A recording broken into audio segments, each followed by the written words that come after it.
Repeat after us. No, thank you. Again, no, thank you. All right. One more time. No, thank you. See, it's not that hard, whether it's FOMO or the disease to please or some other reason we can come up with. It's hard to say no to friends and family when they ask us to do something and we don't have any money. So you're listening to Queer Money episode number 296. And today we're sharing 7 steps to make it easier to say that tiny little word, N-O. Now let's get on with the show. Welcome to 2022. This is our second episode, and we're super excited because this year, in partnership with Capital One, one of the things that we're really going to focus on is this topic of financial well-being all throughout the year. We know that there's an important tie between our mental health, our physical well-being, and our financial well-being, and we're going to cover that topic a lot more this year. And clearly, one of the things that for whatever reason seems to drive our minds crazy is having to say no to our friends. As a matter of fact, John and I have spoken at several LGBT, BRG, or employee resource groups, and every single time we talk about living fabulously, not fabulously broke in front of a group, they always ask us this question. Was it hard to tell your friends no, or did you friends leave you when you started to pay your debt off? So it's clearly a question that a lot of people have. And that is really kind of highlighted even more so by the data that came out again in 2019 about what millennials are doing when it comes to trying to keep up with their friends. In 2019, the data showed that 48% of millennials said that they were spending money that they didn't have to keep up with their friends. More often than not, that means that they're probably saying yes when they know financially they probably should be saying no. They're saying yes instead of no. And that's why we practice saying no, because apparently people have a tough time saying no and sticking to it. Right. But to be clear and fair, this was one of the challenges that we had. Right. You know, we share a lot in all of our talks and on this podcast that we had 2 primary reasons. I don't want to call them reasons because I want to make sure that we own the mistakes that we made, but 2 catalysts that helped get us into debt. And one of them was us trying to keep up with our new gay community. We wanted to make sure we were cool enough. We had the right stuff. We did the right things, wore the right clothing, went to the right places. So we would get invited to all of the right parties. Right. And we were joking about this when we were preparing for this show, talking about the idea that maybe one of the social media platforms today should be called FOMOgram instead of what it is called, because so many people get FOMO when they go out on that platform, right? Yeah, it is hard to go through that. Even though most of the people we follow are money people, it is kind of hard to follow them and be like, oh, I'm not jealous. No. Exactly. Well, right. Whether it's what they're posting about what they're doing in their lives or the success that they're having, it seems like a lot of folks get FOMO around this desire to keep up with what everybody else is doing. Nobody wants to get left behind. Well, no child should be left behind. No adult should feel like they're being left behind either, right? I think it's sort of has exacerbated pretty much what marketers have known for decades, right? I mean, you can't watch TV without them trying to tell you how much better your life will be if you have this new thing, or you buy that new stuff, or you go to that fancy place. And so now that we've all sort of with social media sort of adopted like, hey, I'm not getting advertised to enough. There aren't enough ads on TV and radio. So I'm going to sign up for these platforms to be connected with my friends who are only going to show me the most fabulous portions of their lives. And then I'm just going to be even more jealous because my life is not as fabulous as everybody else's Insta-worthy life, but literally nobody's life is Insta-worthy. Right. So then what does that cause us to do, right? What is the result of that? And the data is starting to show what we actually do when we have the FOMO. Yeah. So Capital One shared their 2021 financial well-being survey last year, and they found some startling statistics. And a lot of this was they wanted to do a study of people's financial well-being, understanding how they survived the pandemic. So this was slightly post-pandemic, or I don't know, the pandemic's kind of continuing. So what post-pandemic seems like an obtuse word anymore. But anyway, they found that a majority, or 59% of respondents to their survey, spent on impulse to treat themselves. Right. That was how that an impulse purchase was just to treat themselves. It was just a random, the poor latte gets beat up all the time. It was just a random latte that you didn't necessarily need. Right. Well, and I think that especially people being inside and feeling cooped up, it probably made sense that a lot of people felt like they needed to treat themselves.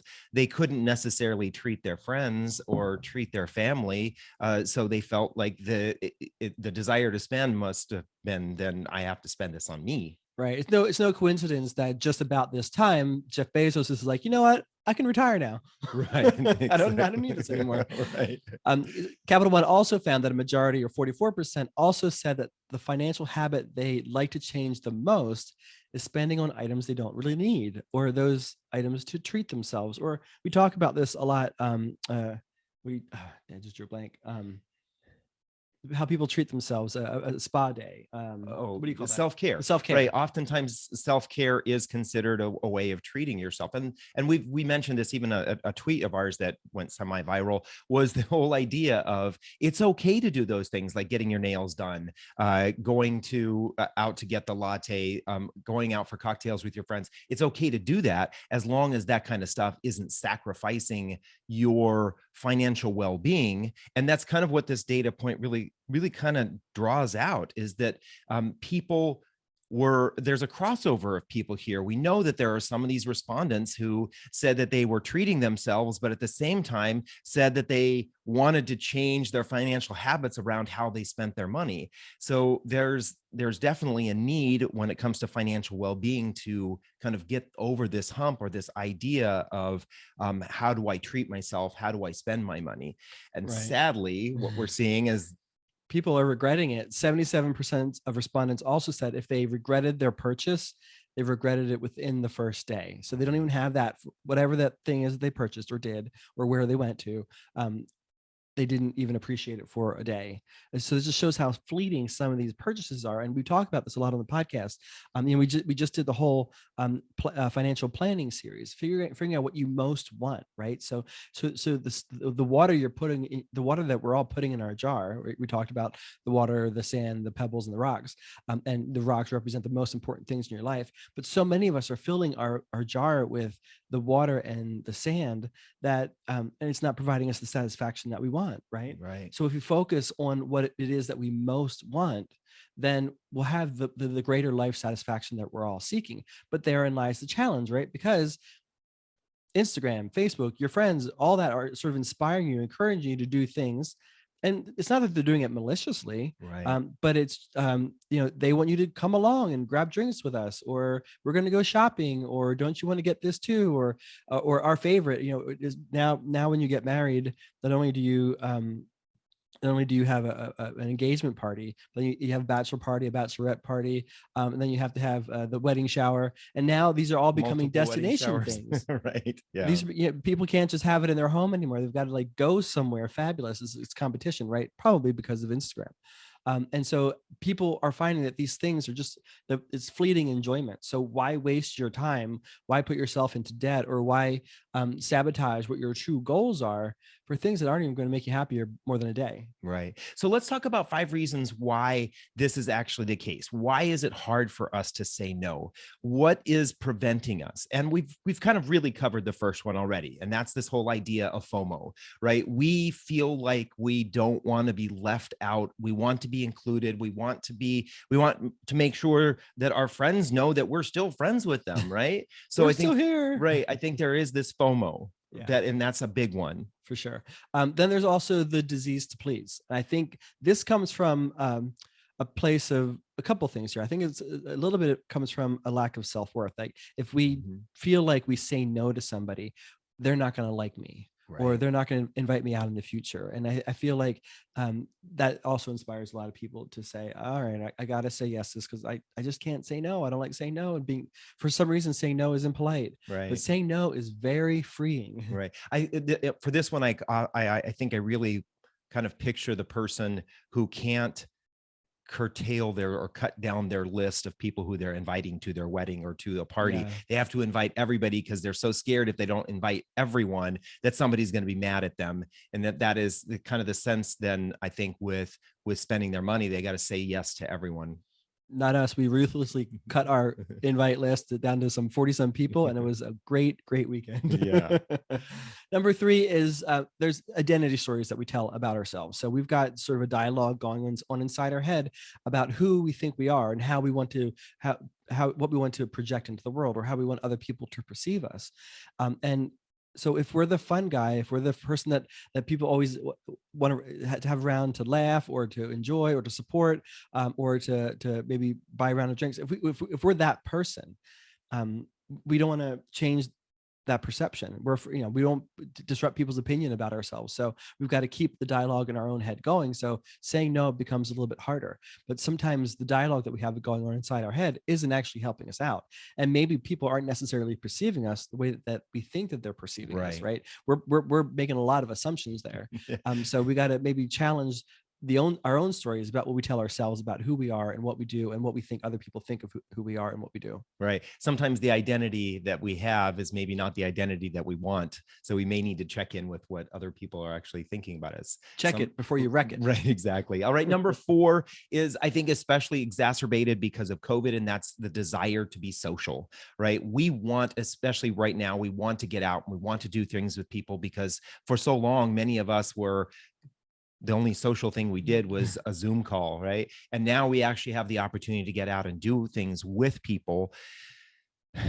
As long as this, we did this kind of up and down ride we're on with COVID. But I think that really is this, especially for people who are social people, they're probably really wanting to get out and spend more time with folks. And we know that right, the vast majority of the time, the more time you spend out with your friends, the more likely you're going to spend more money. Right, exactly. All right. And then I think number 5 is there's a societal expectation. I think it's societal, but also a community expectation. What's happening? What community are you part of? Right. There's oftentimes this report of idea that women are required to say yes, that they must say yes. And I think that happens, I think within the LGBT and especially gay men, there's this kind of obligation that if you're asked to do something, then you have to say yes. And so there's this expectation if you're not the right kind of person. Right. Yeah. And then I think that then also then bounces back to the beginning of you kind of, especially if you're a marginalized person and somebody asks you to do something, you don't want to say no because, how many times in our lives were we not included, right? Right. And so now we're finally in adulthood and we have a little bit more flexibility and a little bit more acceptance. So we're a little bit less inclined to say no, but because, I just never got invited to those parties in high school, but now I am. Right. I don't want to say no. So the bulk of this particular podcast, we're going to cover 7 steps to get better at saying no to friends. So here are the 7 steps that we have for you. The first is to say no quickly. No. And this is a great follow-up to the series on financial planning, right? Get crystal clear on what it is that you want and how you're going to architect your life to achieve all the things that you want. Then you know pretty quickly when somebody asks you to do something, if it doesn't align with your goals or that you can't afford it for whatever reason, then say no. I think a lot of people struggle. Again, it probably comes with the disease to please, right? Or is they struggle to just say no, and so they kind of string their friends or family along, right? And they wait to the last minute, or they come up with some, at the last minute they come up with some crazy reason why they can't go, which actually isn't true. Or ghost you. Yeah, or they ghost you. Yeah. So right. Just say no. That's fine. It's totally fine to say no, and we'll extrapolate here in a couple of minutes on how to make that a little bit come across a little bit less harsh. But just be committed to saying no. Right. So number 2 is actually how to say it in a more gracious way, right? Say no graciously. So, thank you. I really appreciate it. I love the fact that you thought of me. I really would love to be able to do this, but I can't right now. It's just not something I can do. Thank you, but no, thank you. Exactly. That's it. Number 3 is to say no firmly.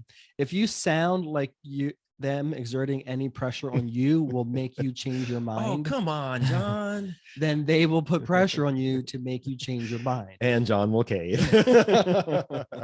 I don't want that bowl of ice cream, David. Right, right. So you definitely, you want to be firm. So you know what your goals are. You're being firm, but polite. So no, thank you. Yeah. Exactly. The next one is probably one you would want to do with maybe some of your closer friends, and that is to normalize this idea of talking about money so that you can explain why, Right. right? So you may want to be able to, or have kind of in your backpack of explanations to be able to pull out. I can't because right now I don't have money in my budget, or I'm trying to reach specific money goals. You know, I've been telling you I wanted to do this. I'm trying to reach $1,000 in my emergency savings account, or I'm trying to set aside $50 a month to put into investing. And if I go with you, I wouldn't be able to do that, which won't allow me to reach my goal. Or maybe you explain some really big goal. And when we talk about really big goals, people get really excited. So if, like, say, for example, you're talking to your close friends and you've been telling them that you are trying to reach financial independence, then they may know that you already have a FIRE number, right? You know that you want to be able to retire on this date, or you want to be able to retire when you reach this amount in your investments. You can then explain to them and say, if I do this with you, it doesn't align with my goal to reach my FIRE number by this particular time. So it's easier when you have talked to your friends a little bit about what your money goals are or your financial goals are, that it gets easier to be able to then make that the excuse that you're not going with them. It's better to have that be the excuse than to just say no to them and have them wonder what the excuse is. Because I think then that's when a lot of people have that fear of, oh no, now they're not going to like me anymore, because we don't have a valid explanation as to why we're not doing something with them. If we give them a valid explanation that is something that's exciting, then it will be a lot easier for them to understand. And as David said, we get asked this question a lot when we speak to BRGs or ERGs at corporations. And this is our main answer to folks is that, we told our friends and family, our goal is to pay off our credit card debt as quickly as possible. We were super out and open about it. It was a little embarrassing. We had to be a little bit brave and come up with some courage to share it, especially to share it with my father. But we had to say that we have this goal. We're owning up to it. And we're gonna pay this debt off. And being honest in that way actually helped out a lot, because we found, especially with our friends, that many of them also had some goal that would be much more easily achieved if they stopped going out as much. So it's not that they stopped going out altogether like we pretty much did, but they stopped going out as much, and it helped them save for their honeymoon, save to have a child, save to get married, all those sort of, and those kind of the stage of life that we were at and our friends were at. But it helped them achieve their goals. And I would argue that despite what your age or your friend's age, most of your friends probably have some goal that would be much more easily achieved if you just stayed home one night and played backgammon.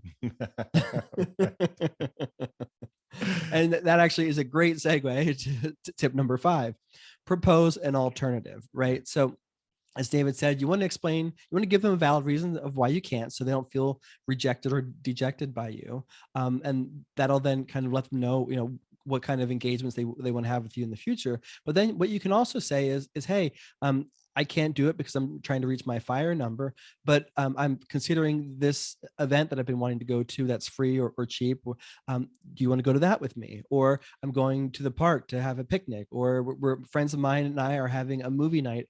Do you want to come join us there? So you can invite them to do things, as we often say, become the Julie Cruz director of your friends group, and encourage them to come and do the freer or cheaper things.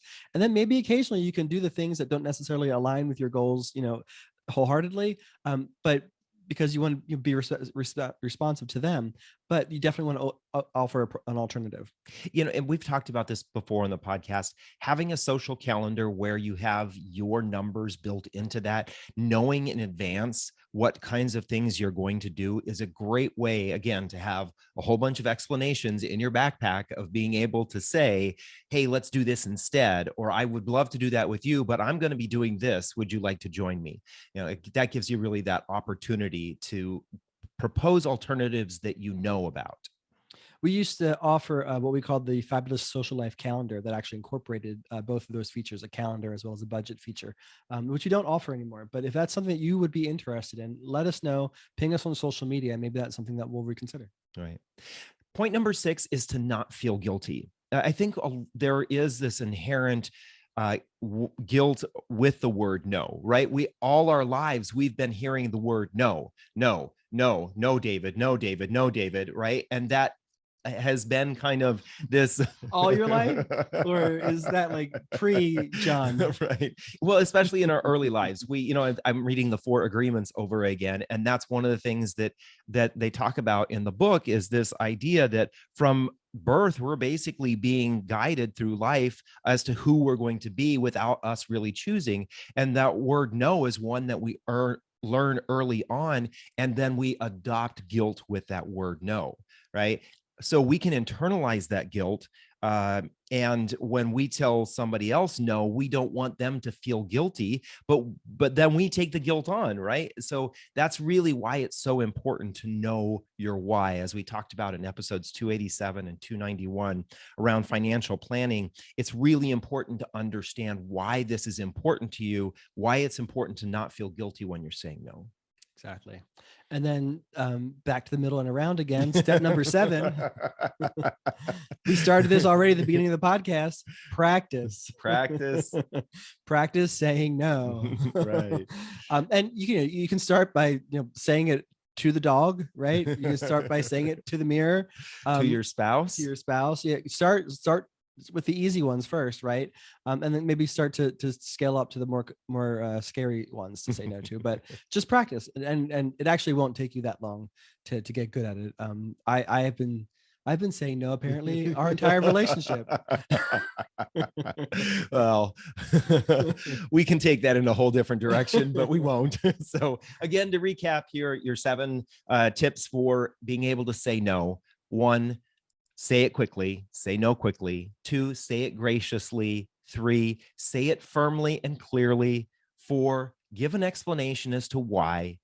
5, propose an alternative. 6, don't feel guilty about saying no, even though you may want to. And 7, practice it.